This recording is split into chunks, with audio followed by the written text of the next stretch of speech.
Donc après le développement des monticules récifaux du 3e niveau, membre de Petit Mont, en fait le niveau de la mer va se mettre à monter et on va clore complètement toute sédimentation récifale. Donc on va voir se déposer en fait des sédiments détritiques, des schistes. Et ces schistes ont une caractéristique spéciale, c'est qu'ils sont anoxiques. Alors c'est une formation bien connue, ça s'appelle la formation de Matagne et elle est connue également en Allemagne. C'est un événement probablement pratiquement à l'échelle globale, une hausse du niveau marin et l'arrivée sur la plateforme d'eau anoxique.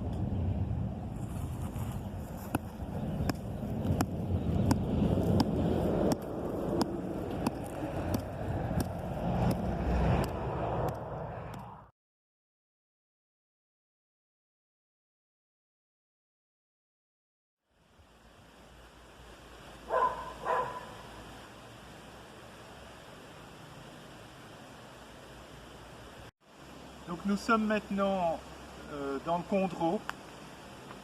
On n'est pas loin de la bordure nord du Synclinarium de Dinan.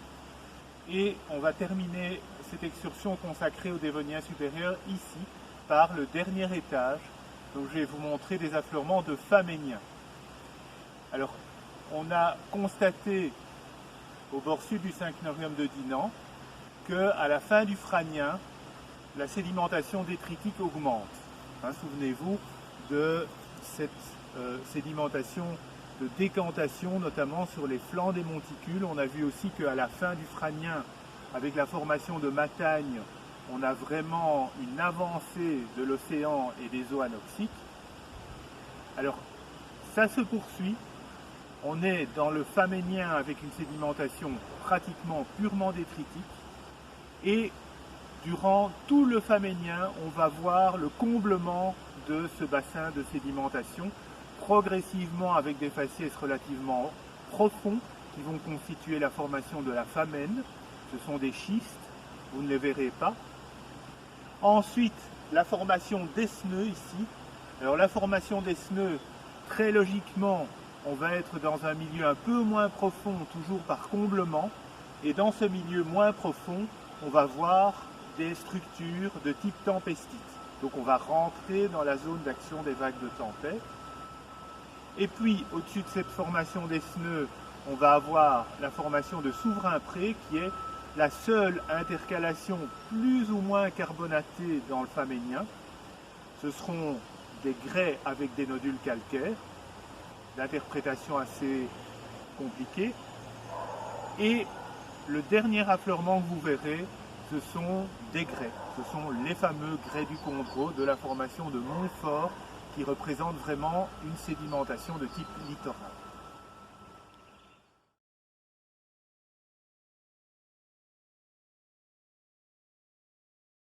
Faciès typique de la formation d'Esneux ici, ce sont des grès en bancs relativement minces, c'est ce qu'on appelait dans le temps les psamides stratoïdes. Et chacun de ces bancs, en général, représente une tempête. Ici, vous voyez d'assez belles stratifications planes parallèles qui sont légèrement ondulantes et qui sont en fait des hummockies. Limite entre deux formations, ici, c'est pas tous les jours que les affleurements nous donnent l'occasion de voir ça. À gauche, vous avez le sommet de la formation d'Esneux et à droite, cet aspect carrier est lié à la formation de Souverain-Pré.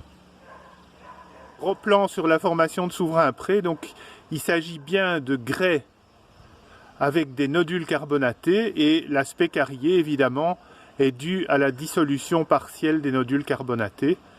Ça se voit bien. Alors quand on regarde dans la mince ce qu'on peut trouver dans ces nodules carbonatés, en fait ce sont des crinoïdes essentiellement, donc c'est quand même une sédimentation de milieux relativement ouverts.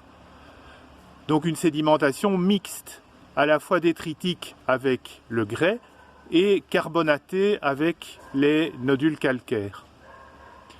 Alors l'origine de ce type de sédimentation n'est pas bien connue, probablement que cet aspect noduleux pourrait être lié à la bioturbation.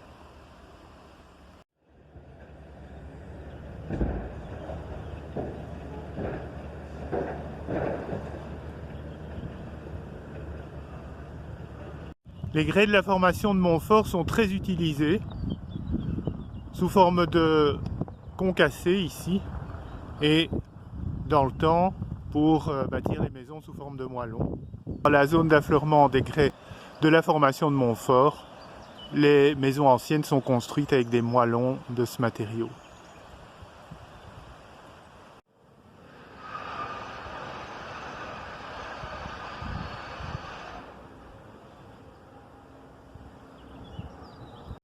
Quelques belles structures typiques de ces grès littoraux. Ici, vous êtes sur un plan de stratification et vous pouvez voir des rides de courant. Caractéristiques pour ces grès de la formation de Montfort. La première, on la voit ici, c'est la présence de mica. Et la deuxième, il faut une lame mince, c'est qu'il ne s'agit pas en général d'arénite quartzique, mais plutôt d'arénite arcosique. Donc il y a une part non négligeable de feldspath dans ce grès. Un faciès ici avec des galets intraformationnels bien arrondis. On va terminer cette excursion ici. Vous avez des roches un peu différentes. Ce sont des grès de couleur amarante, donc plutôt dans les bordeaux. Vous avez aussi plus de pellite. Et en fait, c'est la formation des vieux. Donc la formation des vieux clôture le comblement du bassin de sédimentation faménien, parce que, vous vous en doutez, si on retrouve des faciès bordeaux, c'est de la plaine d'inondation, donc on est repassé en milieu continental de type alluvien. Alors il y a encore une formation après la formation des vieux. Je vous en parlerai la fois prochaine parce que en fait elle va marquer le retour à une sédimentation carbonatée du Carbonifère. Alors en synthèse, en 2-3 mots, qu'est-ce qu'on a vu au cours de cette excursion? Donc elle était consacrée aux Franiens et aux Faméniens, Dévoniens supérieurs. On a d'abord vu un retrait très important de la fabrique à carbonate.